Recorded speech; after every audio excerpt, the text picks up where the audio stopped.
अस्सलाम वालेकुम नाजरीन, प्रोग्राम बात निकलेगी के साथ मैं हूँ आसिया रियाज।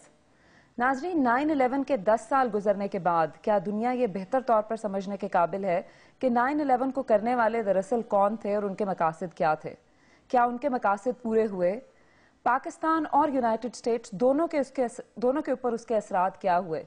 स्पेशली पाकिस्तान के लिए हमारी स्टेट क्या ये इस वक्त समझने के काबिल है कि हमें ऐसे क्या इकदामात थे जो नहीं करने चाहिए थे और ऐसे क्या इकदामात हैं इन हाइंडसाइट जो हमें करने चाहिए थे कि पाकिस्तान को जितना बड़ा खमियाजा भुगतना पड़ रहा है 9/11 के आफ्टरमैथ में वो ना भुगतना पड़ता। इन तमाम मौज़ूआत को अंडरस्टैंड करने के लिए, बेहतर तौर पर समझने के लिए एक इंतहाई काबिल और थिंकिंग ब्रेन्स पे मबनी पैनल हमारे साथ आज मौजूद है लाहौर में, और हम उनके साथ ये समझने की कोशिश करेंगे कि 9/11 असल में उसके मकासद पूरे होते हुए हमें नजर आते हैं या नहीं आते और पाकिस्तान के उसके ऊपर क्या इम्पैक्ट है। हमारे साथ मौजूद हैं मुजीबुर रहमान शामी साहब जो सहाफ़ी हैं, सीनियर सहाफ़ी तज्ज़ियाकार हैं, डॉक्टर हसन अस्करी रिजवी जो दिफाई और सियासी अमूर के तज्ज़ियाकार हैं। शामी साहब, मैं आपसे शुरू करूंगी। 10 साल गुजर गए 9/11 के बाद, हमने देखा दुनिया बदल गई। एक पहले दुनिया थी 9/11 से और एक 9/11 के बाद है। बहुत उसके ऊपर कॉन्स्पिरेसी थेरीज भी आई कि 9/11 हुआ। एक वो वर्ल्ड व्यू है जो हमें अमेरिका देता है कि किसने किया और उनके क्या मकासद थे। उसके अलावा बहुत सारे दूसरे लोग हैं जो उसको क्वेश्चन करते हैं। क्या 10 साल के बाद हम ये समझने के काबिल हैं कि असल में 9/11 किसने किया और उसके क्या मकासद थे, और जो इस्लामिक वर्ल्ड है और जो वेस्टर्न वर्ल्ड है उसके अंदर जो चेंजेस हुई हैं क्या वही उनके मकासद थे कि ऐसे होता? देखिए आसिया, बात यह है कि खुद अमेरिका में भी बहुत कुछ लिखा गया है और लोगों ने बहुत इख्तलाफ किया है जो उनका ऑफिशियल वर्जन है उनसे, और आलम इस्लाम में भी तरह तरह की थ्योरीज आई हैं। लेकिन इस सब के बावजूद जो एक अमेरिकन ऑफिशियल व्यू है या गालिब व्यू है जो उनकी सोसाइटी का, उसको हम आसानी से रद्द नहीं कर सकते।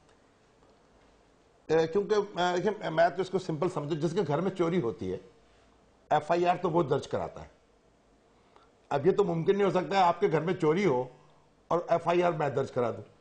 लेकिन उन्होंने FIR उसामा बिन लादेन के खिलाफ दर्ज नहीं कराई। नहीं, FIR उन्होंने उसामा बिन लादेन के खिलाफ इसलिए दर्ज कराई कि इससे पहले ही दर्ज करा चुके, और चूंकि वो सोल सुपर पावर था तो अलकायदा उनको चैलेंज करना चाहता था। अलकायदा ये दिखाना चाहता था कि ये सुपर पावर है, इसके पास न्यूक्लियर वेपन्स हैं, सबसे बड़ी मिलिट्री पावर है, लेकिन इसके बावजूद भी इसको चैलेंज किया जा सकता। अभी शामी साहब ने तज़किरा किया कि जो ईस्ट अफ्रीका में 2 वाक़यात हुए थे 98 के अंदर, और उससे पहले चले जाएं, अब 93 में बम फटा है इसमें वर्ल्ड ट्रेड सेंटर के अंदर, वहाँ वो बेसमेंट में, उसका नुकसान ज़्यादा नहीं हुआ, कुछ लोग थोड़े से मरे।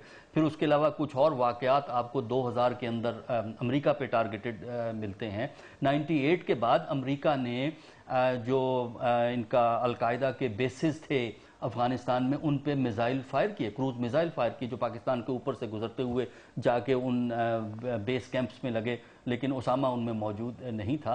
तो बुनियादी मकसद अलकायदा का ये नहीं था कि वो जंग को यहाँ लाएं, क्योंकि यहाँ लाने से अलकायदा को फ़ायदा क्या था? यहाँ लाएंगे तो अलकायदा ने टारगेट होना था, जो कि उन्हें 98 में बता दिया गया क्या मकसद था अस्करी साहब? 10 years later in hindsight, जाहिर है अगर आप अमेरिका को के जैसी सुपर पावर को उसके घर में जाके अटैक करेंगे तो ये तो नहीं होगा कि आप उसकी, वो तो समझा ये जाता है कि अमेरिका की काउबॉय मेंटालिटी को चैलेंज किया कि अमेरिका लाजमी वापस आएगा टू हिट एंड स्ट्राइक, वो जिन्होंने उसके होमलैंड में स्ट्राइक किया। देखिए, जब आप नजरियाती हो जाते हैं, बहुत ज्यादा नजरियाती हो जाते हैं, तो बहुत सी चीजें आप एक्सेप्ट करने को तैयार नहीं होते, बहुत सी चीजों को आप एक खास एंगल से देखते हैं।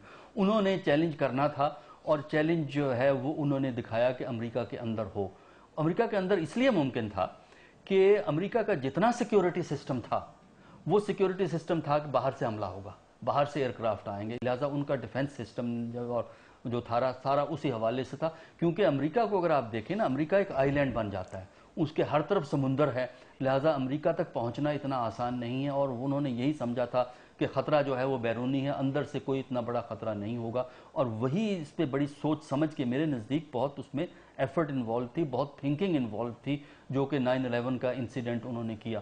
تو بنیادی مقصد یہی تھا کہ امریکہ کو ہم نیچا دکھائیں گے. انہوں نے یہ ریئلائز نہیں کیا کہ سپر پاور جو ہے اس کو ایک مقام پہ تو آپ نیچا دکھا سکتے ہیں, لیکن اوور آل سپر پاور کی پاور اپنی جگہ رہتی ہے, تو وہ پھر اٹیک کرتی ہے, ریٹیلیٹ کرے گی. اس ریٹیلیشن میں نقصان جو ہے سب سے زیادہ مسلمانوں کا ہونا تھا, اور خاص کر پاکستان کا اور افغانستان کا ہوا. 98 کے واقعے کے بعد یہ ایکسپیکٹ کرنا کہ اس قسم کی حرکت کرنے کے بعد امریکہ خاموش بیٹھا رہے گا. دیکھیے وہ 7 اکتوبر 2001 کو وہ اٹیک ہوا ہے نا, امریکہ کا ایئر اٹیک. اس سے پہلے پاکستان کے ذریعے پاکستان نے 2 مشن ملا عمر کے پاس بھجوائے تھے, اور اگرچہ وہ مشن نے جو کچھ کیا وہ علیحدہ بحث ہے, لیکن ان مشن کا بنیادی مقصد یہ تھا کہ ملا عمر کو کنونس کیا جائے کہ وہ القاعدہ کو ڈسون کر دے, القاعدہ کو یہاں سے جانے کو کہہ دے, یا القاعدہ امریکہ کو ہینڈ اوور کر دے اسامہ بن لادن کو. انہوں نے نہیں کیا. اس کے بعد پھر وہ کارروائی جو ہے وہ ہوتی ہے, جو کہ ہمیں سمجھ میں آتی ہے. 98 کو اگر آپ سامنے رکھیں تو 2001 کی جو کارروائی ہے وہ ہمیں انڈرسٹینڈیبل ہے. ہم ایک چھوٹا سا بریک لیتے ہیں ناظرین, بریک کے بعد آئیں گے تو اسی گفتگو کو جاری رکھیں گے.